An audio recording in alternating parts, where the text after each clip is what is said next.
This is Joelle Wright with TradeU, and today we have a special guest, Mr. Darren Marble.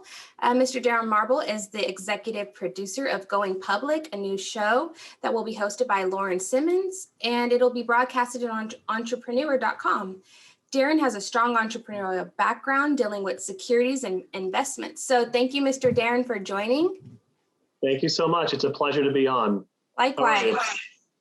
Okay, so my first question for you would be, what was your entrepreneurial journey like, and how did you plant yourself in the space of investment securities?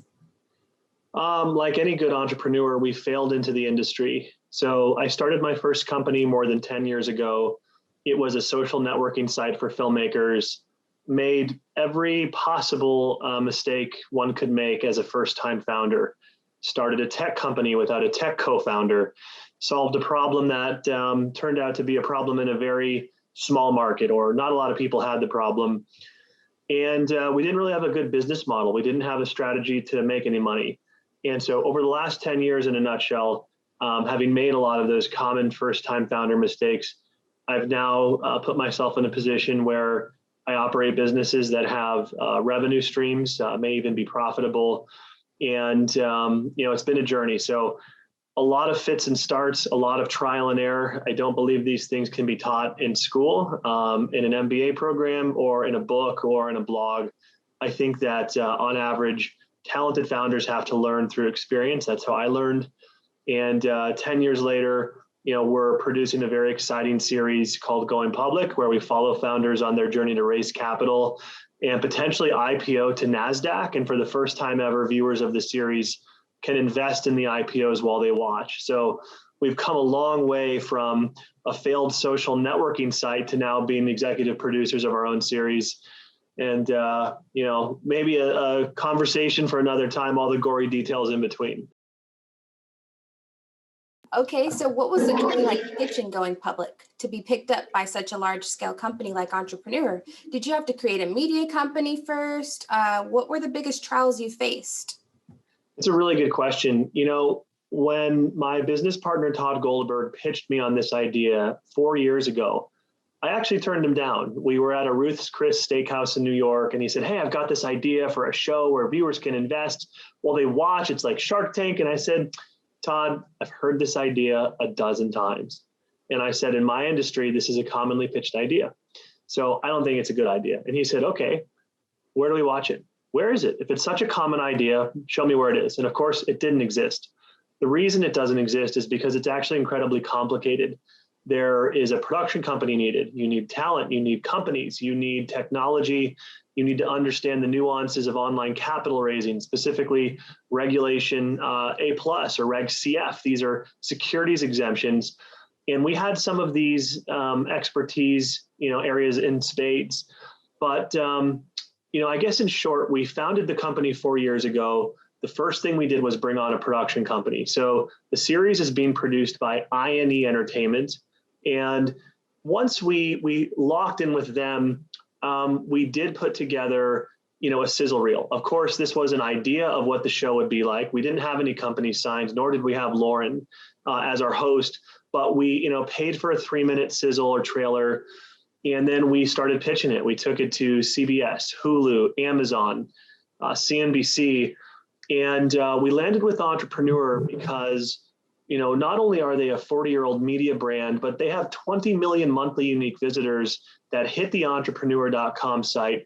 And they happen to have one other original series called Elevator Pitch, which is kind of in the same vein as Going Public. Of course, it's like Shark Tank, where the viewers cannot invest. And I think what gave Entrepreneur confidence in picking up this show, so to speak, was that we were experts in the online capital raising industry.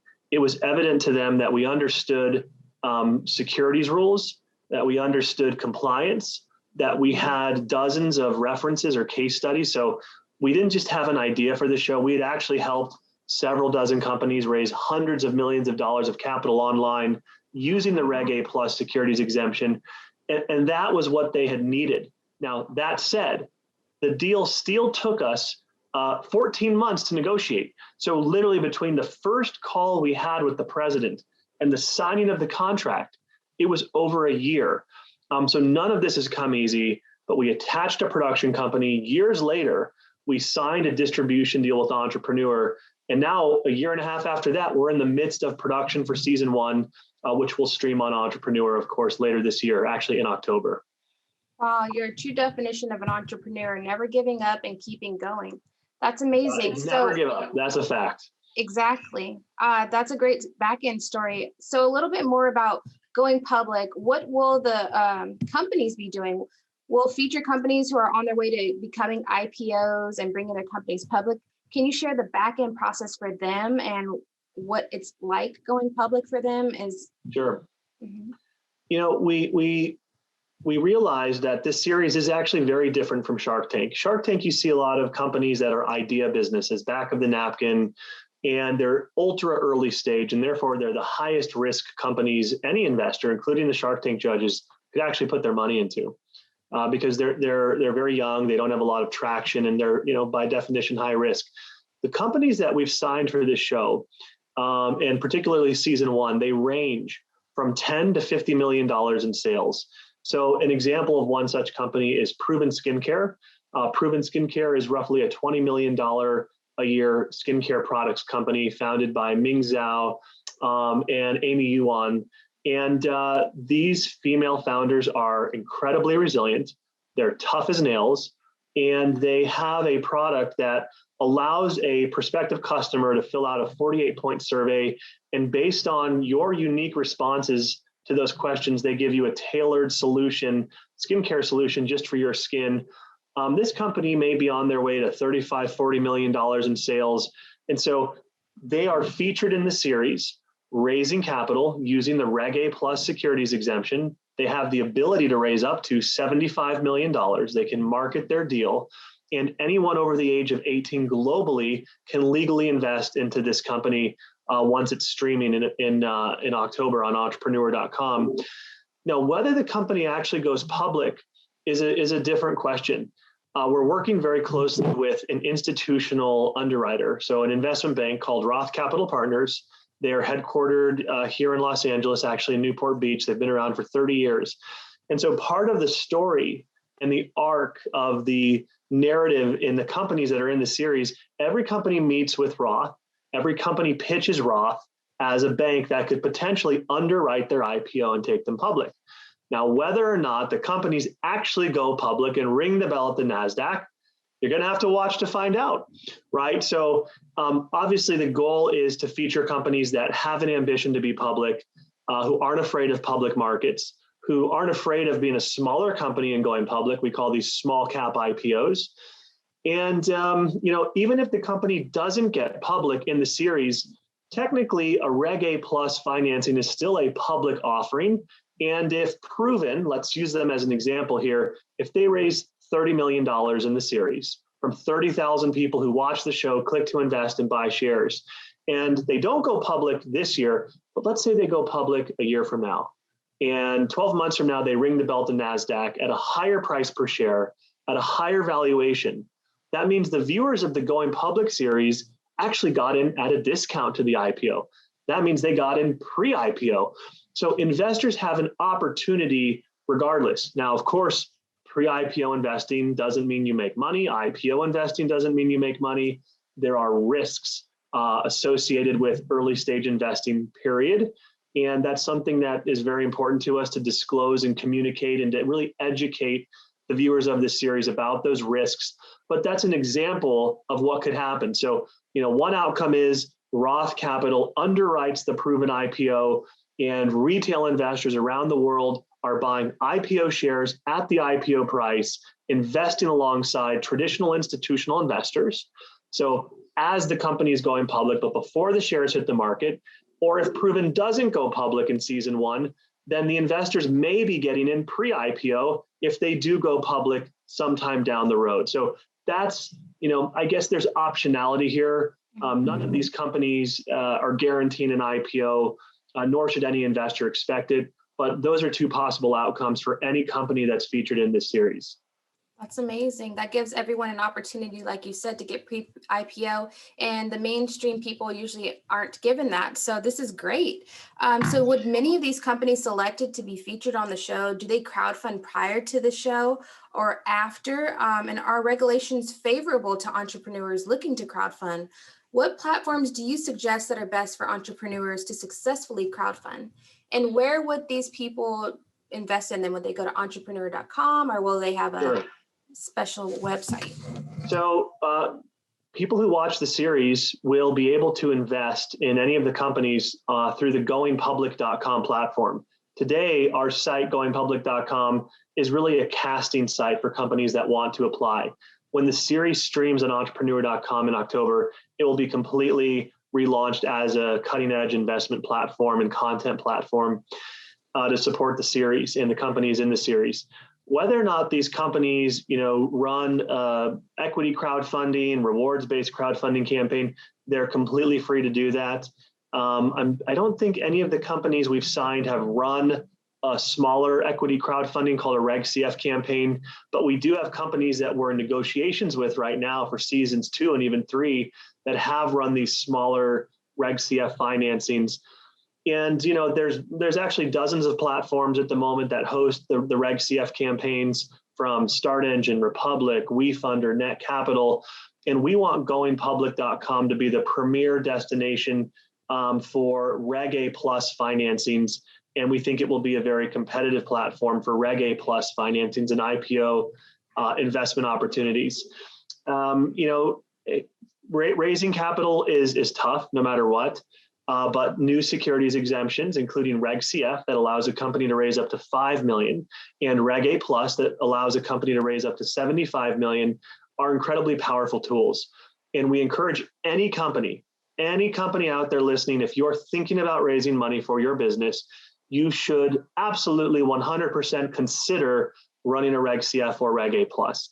It may or may not be the right fit, but there are a lot of benefits. So let's talk about them. One, both of these tools allow companies to market their deal. So there's no quiet period. You don't have to go investor to investor or only raise capital from people you have a pre-existing relationship with. That's a pain in the butt. That's the old way to do it.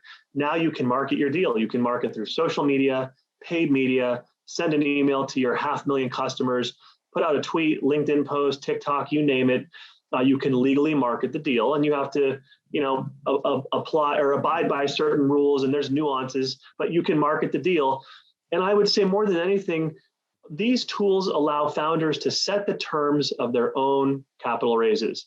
Let me repeat that. Reg A Plus and Reg CF allow founders to set their own terms in their capital raises. And the reason that's important is because in a traditional venture financing round, who sets the terms? The VC. And what do VCs want when they buy equity stakes in companies? They want to control your company, and they want to own your company. Don't be fooled here. So there's a lot of common provisions in every VC term sheet and subscription agreement that give VCs the ability to own and control your business. Now, if you want to give up ownership and control, go raise capital from a VC. If you like running your own company and you like being the boss, you still want to be the boss, go do a Reg CF, go do a Reg A Plus, and set your own terms. And by the way, these things don't have to be mutually exclusive. There are deals right now, and we're excited about these deals where the deal allows a VC to come in as a lead and then the crowd to come in and co-invest. I talked about IPOs where there's institutional investors and the crowd invests alongside institutional investors. But on average, a founder that runs a Reg CF or a Reg A Plus campaign will walk away with greater ownership and control of their business.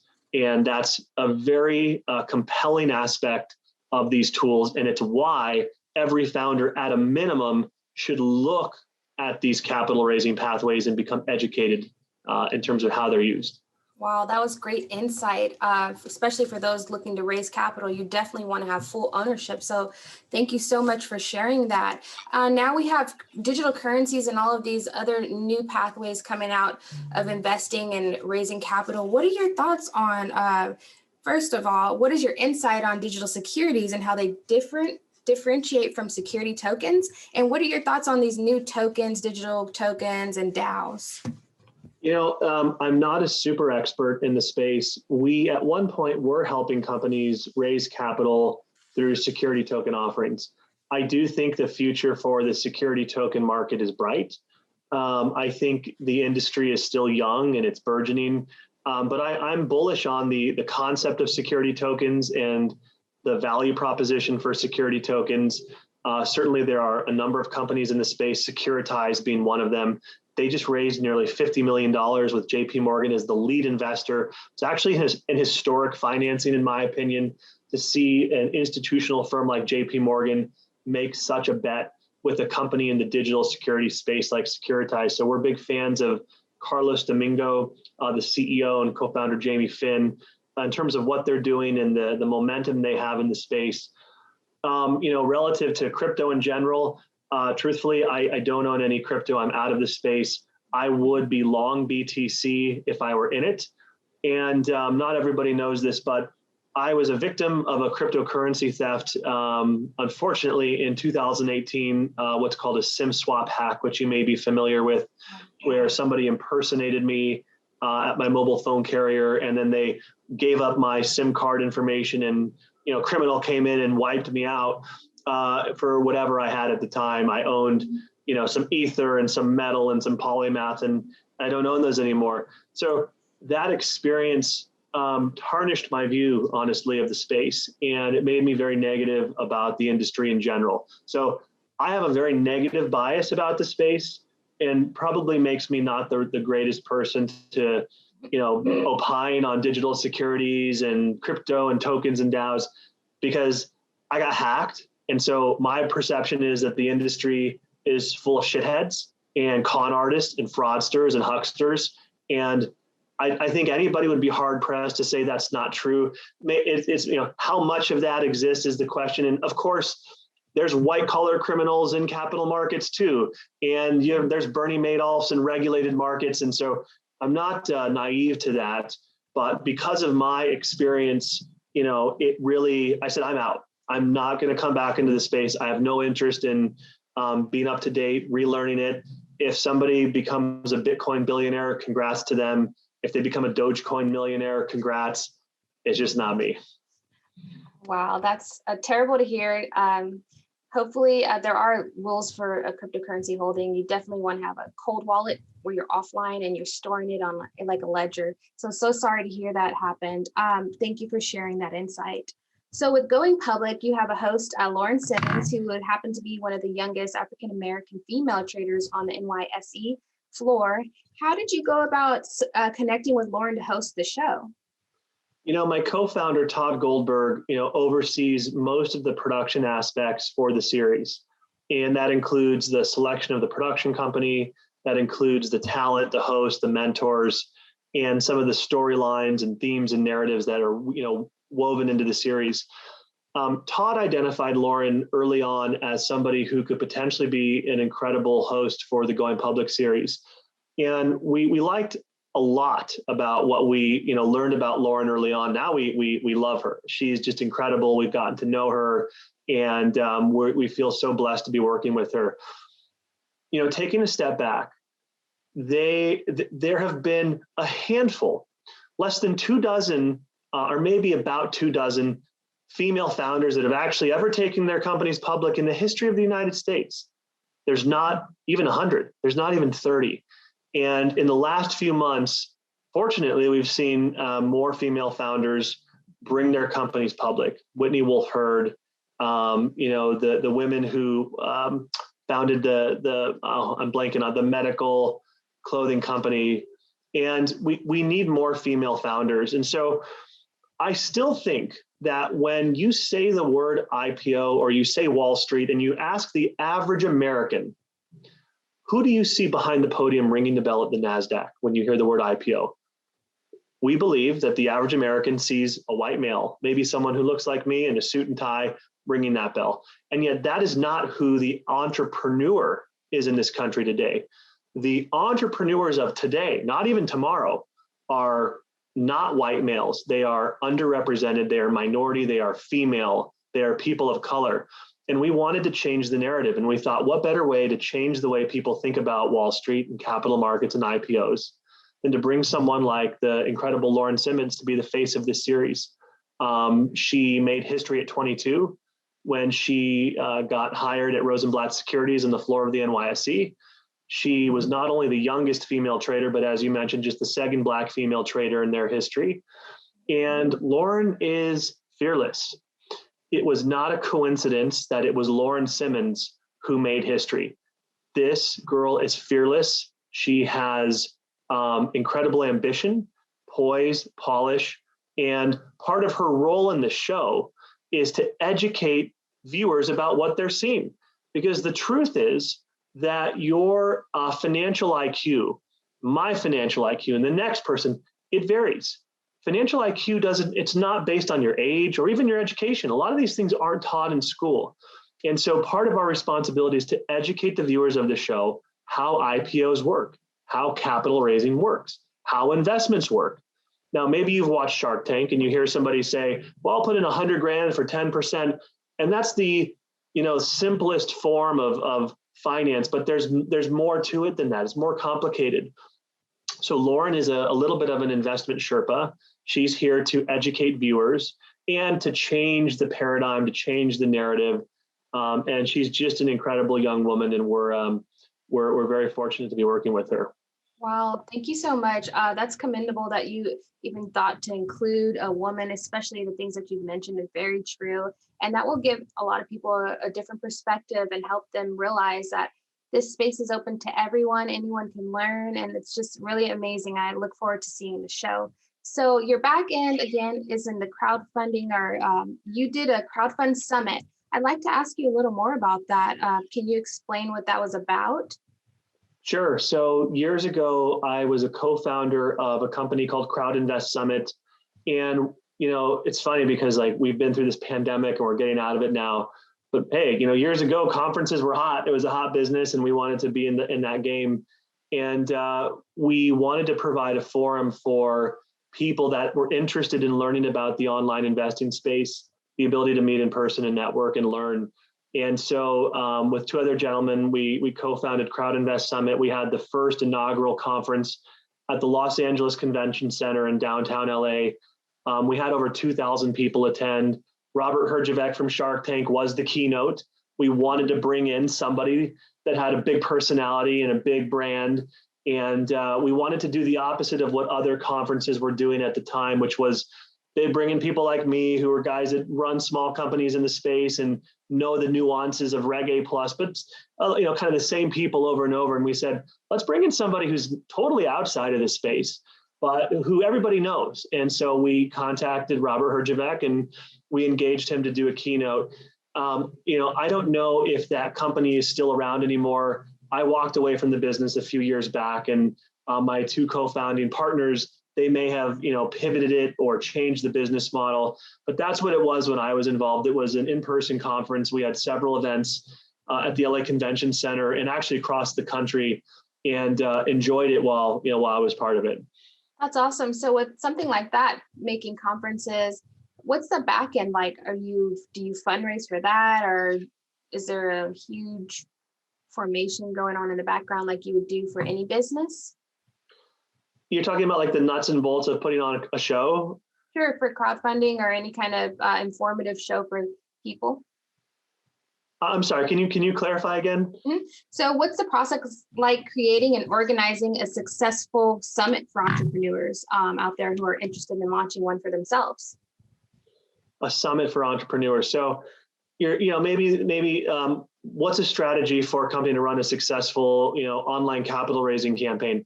I think, one of the things that I learned when we marketed the first Reg A+ financing ever, it was a $17 million capital raise for an automotive startup called Elio Motors. And we put a tremendous amount of effort into the campaign video, and that was the right approach. I think that the average investor, the average retail investor, invests on vision, mission, and values, and that if that investor earns a return, I think that's icing on the cake. Certainly, the Reddit crowd won't agree with that. They're looking for pumps. They're looking for random meme stocks to 10x. But my opinion is that the average retail investor is not that Reddit user. The average retail investor wants to put their money into a company that has a founder whose vision of the world aligns with theirs. So these are actually long-term investors. They're not day traders. These are people who say, you know what, Amy and Ming, I can relate to them as an immigrant and hearing their story about coming from China to the US and overcoming these obstacles and persevering and building this incredible $20 million business. I believe in these two women. I want to be an investor in their company. So for that reason, I think it's critical that founders very clearly communicate their vision, their mission, and their values. Now, next after that, they need to run a very comprehensive and actually a very aggressive marketing campaign that generally includes paid media. They need to advertise on Facebook, on YouTube, on Instagram. It could be $5,000 a month. It could be $50,000 a month. It could be a $50,000 all-in budget. It could be $500,000. You need to make noise. You need to be seen. You need to be heard. And it costs money to make money. So having a dedicated paid media budget is critical. And for any company that has a customer base or a fan base, it is assumed that that founder would intuitively go to their customers and market the deal to their customers. Those are the most likely investors, honestly. If I'm a customer of your business and you give me the opportunity to invest, I'll probably come in, especially if I'm a satisfied customer, I like your product, or I'm pleased with the quality of service I'm getting from you. So customers make for great investors and therefore great brand ambassadors. So make sure to communicate your vision, your mission, your values in your campaign video. Allocate a reasonable or even substantial budget, if possible, for paid media to drive awareness for your campaign through traditional paid media channels. And if you have a customer base, put together a smart marketing plan for how you're going to communicate the investment to your customers. Email, retargeting, mobile push notifications, you name it. Those would be 3 tips for any founder that wants to run a successful equity crowdfunding campaign. Wow. Thank you so much, Mr. Darren. That was very insightful. I'm sure the viewers will appreciate this information. And we look forward to going public and watching you guys in October on entrepreneur.com. Is there anything else you'd like to share or say? To your point earlier, for any founders out there listening, never give up. I think it's probably overstated out there, but it's so true. It took me, almost 7 or 8 years as an entrepreneur, grinding, struggling, making mistakes, learning before we and I started experiencing success. And I think the average person that starts a company doesn't realize what they're in for. They don't realize that this is a very long-term journey, that it is very challenging to get a company off the ground, that there are dozens of obstacles that are going to be in your way. And, the truth is that every win that I've had as a founder, raising money, getting a production deal, whatever it is, it's preceded by 2 or 3 or 4 losses. Like something didn't work for me to raise, $5 million. Something didn't work for me to close this deal. So there's just a lot of trial and error. And I think that founders should be resilient. And I think that's actually what makes an entrepreneur successful in the long term is you just have to be totally stubborn and persistent and resilient to actually succeed because it's so hard. So for anybody listening, don't give up. Keep going. Thank you so much. All righty. Well, again, thank you, Mr. Darren Marble, and make sure to tune in, you guys, to Going Public. See you there.